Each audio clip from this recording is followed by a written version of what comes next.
Hello বন্ধুরা, পুদিনা পাতা বাটা তো অনেকেই খেয়েছো। আজ আমি একটু অন্যরকম বাটা করব। সেই বাটাটা খেয়ে দেখো, গরম গরম ভাত আর ডালের সাথে কিন্তু অসাধারণ টেস্ট লাগবে, সাথে রুটির সাথেও জমে যাবে কিন্তু।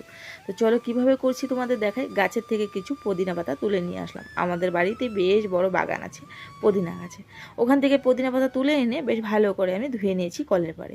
বালি বালি থাকতে পারে, সেই জন্য বেশ ভালো করে ধুয়ে নিয়েছি যাতে বালি কিচকিচটা না করে।